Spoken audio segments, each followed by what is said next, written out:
Welcome to Astroved. You're listening to Astroved's podcasts. ॐ श्रीगुरुभ्यो नमः। हरिः ॐ। उमोपाक्त समस्त दुर्दक्षयद्वारा श्रीमहालक्ष्मी प्रसाद सिद्धिद्वारा अष्टैश्वर्य समृद्ध्यर्थम् धनधान्य समृद्ध्यर्थम् ऋणविमोचन सिद्ध्यर्थम् सर्वाभीष्ट सिद्ध्यर्थम् यदाशक्ति महालक्ष्मी मन्त्रजपम् अद्य करिष्ये। ध्यानम्। सरसिजनिलये सरोजहस्ते धवळतरां शुकगन्धमाल्यशोभे भगवती हरिवल्लभे मनोज्ञे त्रिभुवनभूतिकरि प्रसीद मह्यम्। विष्णुपत्नीं क्षमां देवीं माधवीं माधवः प्रियां लक्ष्मीं प्रियसखीं देवीं नमाम्यच्युतवल्लभाम्।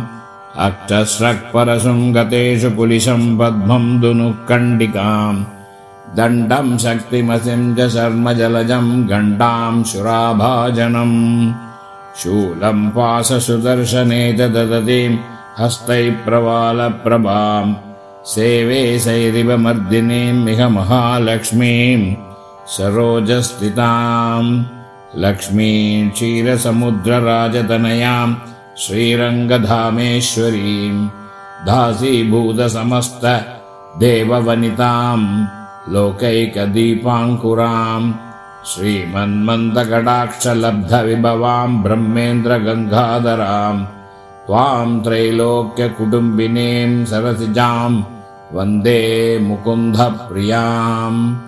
महालक्ष्मी च विद्महे विष्णुपत्नी च धीमहि तन्नो लक्ष्मीः प्रचोदयात्।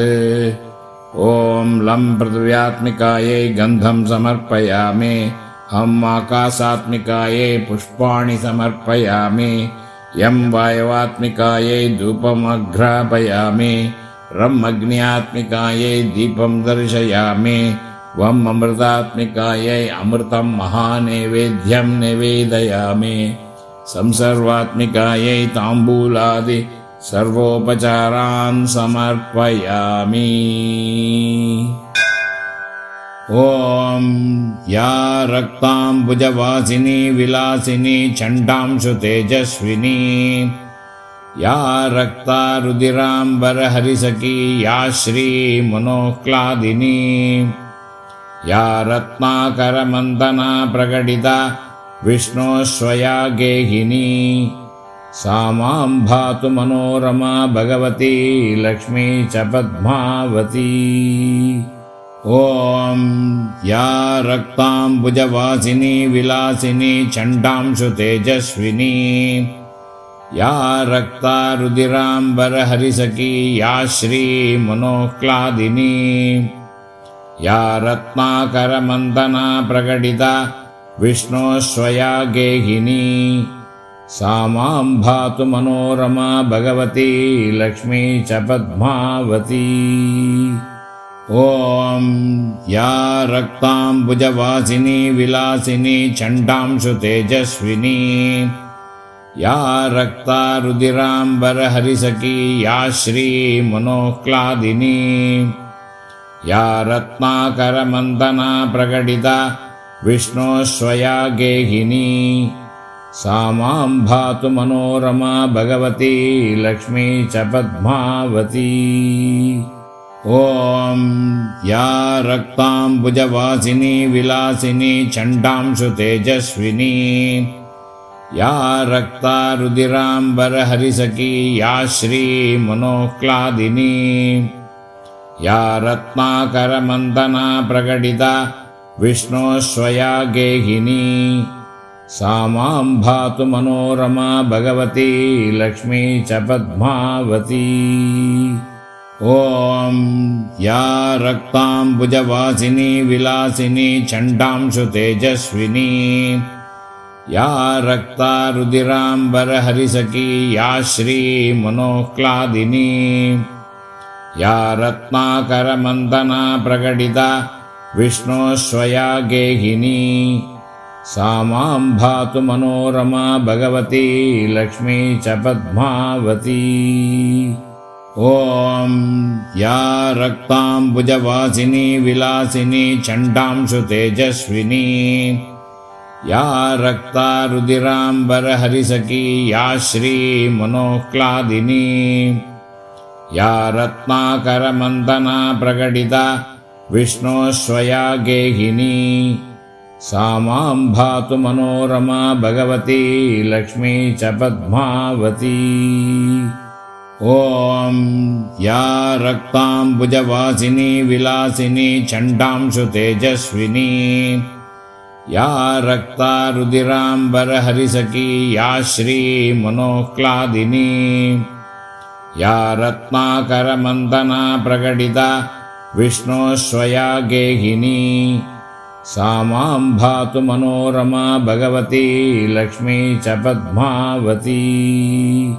ॐ या रक्ताम्बुजवासिनी विलासिनी चण्डांशु तेजस्विनी या रक्ता रुधिराम्बरहरिसखी या श्रीमनोह्लादिनी या रत्नाकरमन्दना प्रकटिता विष्णोः स्वया गेहिनी सा मां भातु मनोरमा भगवती लक्ष्मी च पद्मावती। ॐ या रक्ताम्बुजवासिनी विलासिनी चण्डांशु तेजस्विनी या रक्ता रुधिराम्बरहरिसखी या श्रीमनोह्लादिनी या रत्नाकरमन्दना प्रकटिता विष्णोः स्वया गेहिनी सा मां भातु मनोरमा भगवती लक्ष्मी च पद्मावती। ॐ या रक्ताम्बुजवासिनी विलासिनी चण्डांशु तेजस्विनी या रक्ता रुधिराम्बरहरिसखी या श्रीमनोह्लादिनी या रत्नाकरमन्दना प्रकटिता विष्णोः स्वया गेहिनी सा मां भातु मनोरमा भगवती लक्ष्मी च पद्मावती। ॐ या रक्ताम्बुजवासिनी विलासिनी चण्डांशु तेजस्विनी या रक्ता रुधिराम्बरहरिसखी या श्रीमनोह्लादिनी या रत्नाकरमन्दना प्रकटिता विष्णोः स्वया गेहिनी सा मां भातु मनोरमा भगवती लक्ष्मी च पद्मावती। ॐ या रक्ताम्बुजवासिनी विलासिनी चण्डांशु तेजस्विनी या रक्ता रुधिराम्बरहरिसखी या श्रीमनोह्लादिनी या रत्नाकरमन्दना प्रकटिता विष्णोः स्वया गेहिनी सा मां भातु मनोरमा भगवती लक्ष्मी च पद्मावती। ॐ या रक्ताम्बुजवासिनी विलासिनी चण्डांशु तेजस्विनी या रक्ता रुधिराम्बरहरिसखी या श्रीमनोह्लादिनी या रत्नाकरमन्दना प्रकटिता विष्णोः स्वया गेहिनी सा मां भातु मनोरमा भगवती लक्ष्मी च पद्मावती। ॐ या रक्ताम्बुजवासिनी विलासिनी चण्डांशु तेजस्विनी या रक्ता रुधिराम्बरहरिसखी या श्रीमनोह्लादिनी या रत्नाकरमन्दना प्रकटिता विष्णोः स्वया गेहिनी सा मां भातु मनोरमा भगवती लक्ष्मी च पद्मावती। ॐ या रक्ताम्बुजवासिनी विलासिनी चण्डांशु तेजस्विनी या रक्ता रुधिराम्बरहरिसखी या श्रीमनोह्लादिनी या रत्नाकरमन्दना प्रकटिता विष्णोः स्वया गेहिनी सा मां भातु मनोरमा भगवती लक्ष्मी च पद्मावती। ॐ या रक्ताम्बुजवासिनी विलासिनी चण्डांशु तेजस्विनी या रक्ता रुधिराम्बरहरिसखी या श्रीमनोह्लादिनी या रत्नाकरमन्दना प्रकटिता विष्णोस्वया गेहिनी सा मां भातु मनोरमा भगवती लक्ष्मी च पद्मावती। ॐ या रक्ताम्बुजवासिनी विलासिनी चण्डांशु तेजस्विनी या रक्ता रुधिराम्बरहरिसखी या श्रीमनोह्लादिनी या रत्नाकरमन्दना प्रकटिता विष्णोस्वया गेहिनी सा मां भातु मनोरमा भगवती लक्ष्मी च पद्मावती। ॐ या रक्ताम्बुजवासिनी विलासिनी चण्डांशु तेजस्विनी या रक्ता रुधिराम्बरहरिसखी या श्रीमनोह्लादिनी या रत्नाकरमन्दना प्रकटिता विष्णोस्वया गेहिनी सा मां भातु मनोरमा भगवती लक्ष्मी च पद्मावती। ॐ या रक्ताम्बुजवासिनी विलासिनी चण्डांशु तेजस्विनी या रक्ता रुधिराम्बरहरिसखी या श्रीमनोह्लादिनी या रत्नाकरमन्दना प्रकटिता विष्णोस्वया गेहिनी सा मां भातु मनोरमा भगवती लक्ष्मी च पद्मावती। ॐ या रक्ताम्बुजवासिनी विलासिनी चण्डांशु तेजस्विनी या रक्ता रुधिराम्बरहरिसखी या श्रीमनोह्लादिनी या रत्नाकरमन्दना प्रकटिता विष्णोस्वया गेहिनी सा मां भातु मनोरमा भगवती लक्ष्मी च पद्मावती।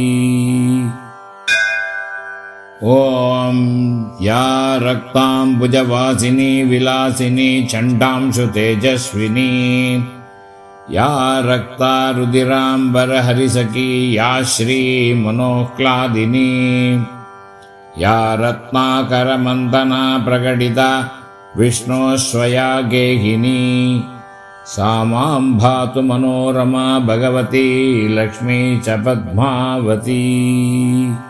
ॐ या रक्ताम्बुजवासिनी विलासिनी चण्डांशु तेजस्विनी या रक्ता रुधिराम्बरहरिसखी या श्रीमनोह्लादिनी या रत्नाकरमन्दना प्रकटिता विष्णोस्वया गेहिनी सा मां भातु मनोरमा भगवती लक्ष्मी च पद्मावती।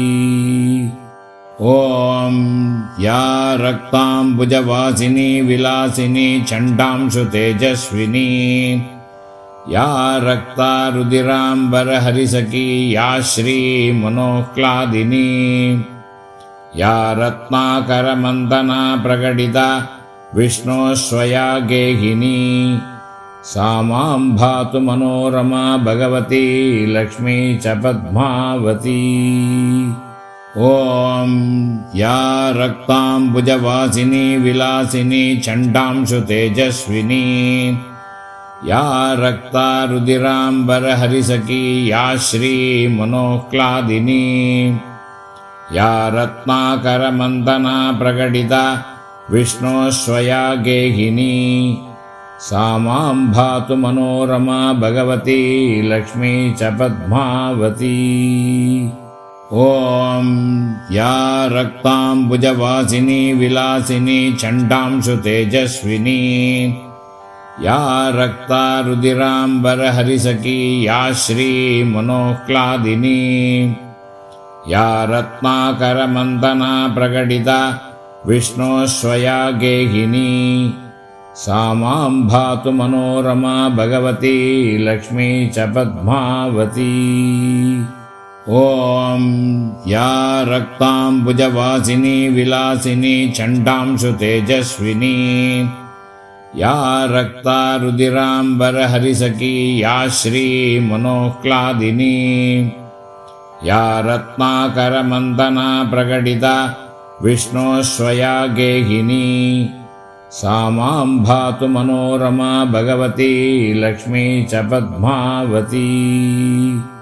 ॐ या रक्ताम्बुजवासिनी विलासिनी चण्डांशु तेजस्विनी या रक्तारुधिराम्बरहरिसखी या श्रीमनोह्लादिनी या रत्नाकरमन्दना प्रकटिता विष्णोः स्वया गेहिनी सा मां भातु मनोरमा भगवती लक्ष्मी च Padmavati. Thank you for listening to Astroveds podcast. Visit us at www.astroveds.com to know more.